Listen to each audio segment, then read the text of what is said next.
was a kid during the 70s, and I remember my parents would bring me and my brothers to Makati to see a movie. They would bring us to a theater, and the theater is called the Quad. It's now Glorieta, but back then it was the Quad. And I remember clearly that behind that theater there was this small park, and in that park there were several bronze statues lined up with Filipino themes. Like there was a bronze statue of a carabao, there was a bronze statue of a tamarao, and then there was one with two people dancing in tinikling. But there was one statue that really caught my attention, and it was this.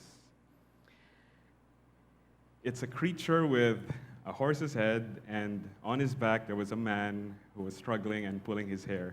And I read the inscription below, and it says, the title of the piece says, Taming the Tikbalang. Taming the Tikbalang. And I wondered, what's a Tikbalang? And I did my research, and I found out that the Tikbalang is a fictional creature from Philippine folklore, Philippine mythology. And I said, wow, that's amazing. I didn't know, meron pala tayong ganon. We have our own mythology. I thought only the Greeks had mythology.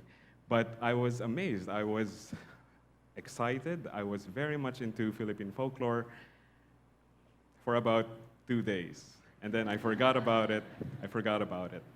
Why? Because, man, it was 1978, and Star Wars just came out, hottest thing, as well as Voltes 5 and Mazinger Z. And what kid during that time wouldn't want to draw spaceships and outer space? Certainly not me, because that's exactly what I did. I mean, so I drew those stuff, and I forgot about Philippine mythology. Who cares? I don't care about Philippine mythology. I don't care about Tikbalang. Who cares? All I wanted to do was draw spaceships and outer space, and I'd like to share with you some of the drawings I did. I was still a kid then. And these are futuristic drawings. These are my depictions of the year 1996. So I was a kid, and so yeah, 1996. And in the year 1996, we would have flying cars, we would have spaceships that would whisk us to moon bases. We would all live in space stations, and we would have robot servants and flying cars, all of that. So we would all be happy and content. 1996, for me as a kid. Many years later, I became an adult, and the real 1996 arrived, and no spaceships, no space stations or robots or flying cars. In fact, I didn't get all of that. What I did get was severe depression. 1996 for me was a very tough year. I had a nervous breakdown because I didn't have money. I hated my job, and I was very, very lonely. I didn't have a girlfriend, and basically I just didn't know where my life was going. And I said, there must be a way to go back and reclaim and to find that childhood happiness that I seem to have lost. And that happiness was making comics. Because I've been making comic books since I was 5 or 6. It was my way of escaping reality. It was my way of entertaining myself when I was bored. It was my way of telling the stories that I wanted to tell. And so I said, that's it. I am going to make comic books, for real this time. I'm going to make it into a career. And I remembered that bronze statue again, this time with newfound respect. And also, I also felt that I needed to show people, to show people what I experienced when I first saw this statue. That excitement. I wanted to show people that. So not only did I wanted to do comics, I wanted to make a graphic novel about Philippine mythology. That was my calling. And so I started working, and the first thing that popped into my head was this image of course, in Tikbalang, and a girl who's like stretching her hands towards him, like this. And I was just so fascinated by this image that I turned it into the very, very first page of the book. In fact, the entire story, grew from this single scene. And so, all right, I have a theme, which is Philippine folklore. I have a story. Now all I needed was that personal touch. And I was 2 years fresh out of college, and I missed college. I mean, you know how it feels to be in college. You feel like you can't wait to show the world what you can do. And there's this atmosphere of optimism. And I missed that. I missed that. I also missed my friends. You know, I missed the people there. I missed the good times that we had hanging out. And so I based the characters on the people I knew in college. I even set the beginning of the story here in TEDxDiliman because I'm from UPCFA. So, what's the story about? A bunch of college kids meet a bunch of time travelers from the distant past to help them capture encantos, namely capres, tikbalangs, manananggals, everything. Everything I knew about Philippine mythology, I put it in this book. All the research I did, diwatas, anitos, bathala, everything, I put it in this book. And I also wanted to turn it to something contemporary so that the young readers will finally get to know that we have Philippine mythology, not like what happened to me when I was a kid, which was embarrassing. So I didn't want that to happen. Also, I was so fascinated by this idea of a man from the distant past, from Philippine fantasy, falling in love with a girl from a high-tech future. There was just something compelling about that. And I was just so, magic meeting technology. It was just something I really liked about that idea. And it became one of the themes of the book. So I felt like I was possessed because I finished the entire book in less than 4 months, all 350 pages of it. And so now I had a completed novel in my hands. That's when the problems appeared. Kind of like in the book where the aswangs appeared to terrorize everyone. Yeah. So, okay, what was the problem? Number one, money. I had 350 pages. I just quit my job. How am I supposed to get the money to fund something like this? So I had to work for 5 straight months as a freelancer, drawing nothing but silly mascots and the occasional forgettable ads. Anything just to get the money. Another problem was, remember this was 1997, okay? During that time, people who were making comic books back then, were making superhero stories. And what did I have? I have some book about Philippine mythology. I was even told, Arnold, who is going to read something like this when everyone else has fallen in love with superheroes?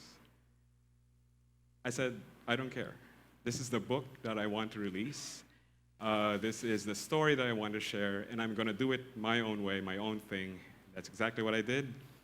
I tried everything I could to overcome all the obstacles, like the characters. In the end, after all the suffering, after all the hardships, and succeeded. Yeah. The title of the book is The Mythology Class, and I released it in May of 1999. It won the National Book Awards in the following year. It's the first comic book to win in that category. In 2005, Adarna House published the second edition, and just last year, 2014, Nautilus Comics published the latest edition, the third edition. Mythology Class changed my life. It made me happy again, and I knew then that the only story I wanted to tell were stories about us, about our culture. And I have not stopped making comic books since then. Because there were still more stories to tell, like this one. Remember what I told you about superheroes? Well, I made my own superhero comic book. This is Andong Agimat, Mundo ni Andong Agimat in 2006. And nope, no flying people, no spandex, no plasma blast or laser fire, just pure Manila Pinoy attitude. That's what it is. After Eden, my other book, it's a relationship story But I am so happy that a lot of readers, even though it's set in a fantasy world, a lot of readers said they felt that Filipino, they saw that Filipino feel in the characters, and that's great.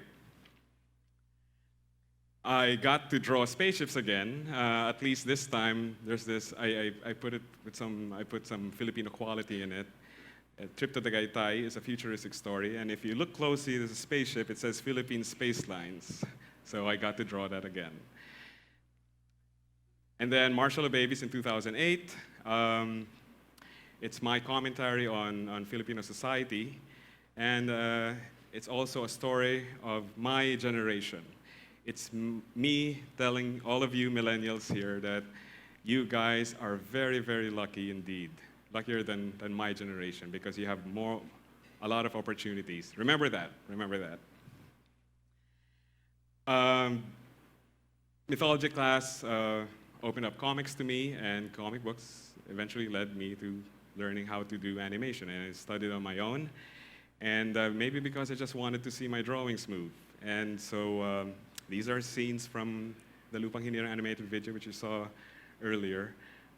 I just wanted to show Philippine history, kind of like a storybook.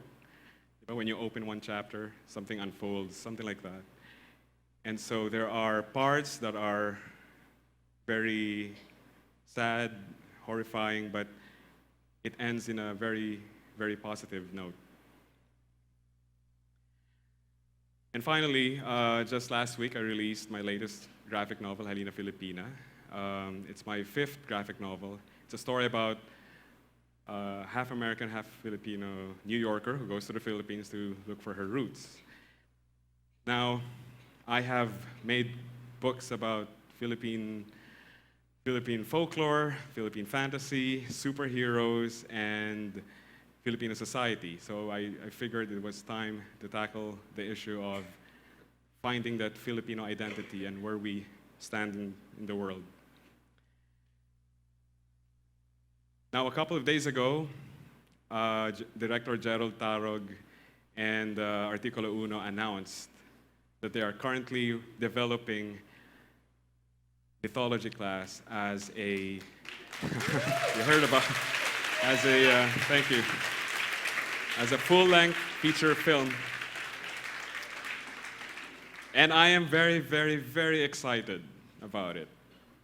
You know, it's funny because, looking back when I was working on the book, I remembered feeling very, nervous, very scared of taking that first step. Now I realize that when you are so focused on doing that one thing that makes you happy, the risk doesn't matter. It disappears. And I am glad that I took that first step. And so, okay, why promote us? Why promote Filipino culture? I'm sure there are a lot of you here, some of you probably storytellers, artists, writers. I'm sure you are influenced by American books, or European comics, or even Japanese manga. And that's okay. That's fine. That's great. I was influenced by Japanese anime. The point I'm trying to make is that it wouldn't hurt to promote us, to promote our culture, to tell stories about us, our stories, our characters, our history, because we have such a rich culture, and there's still so many stories to tell, and there are just very few of us, so we need help.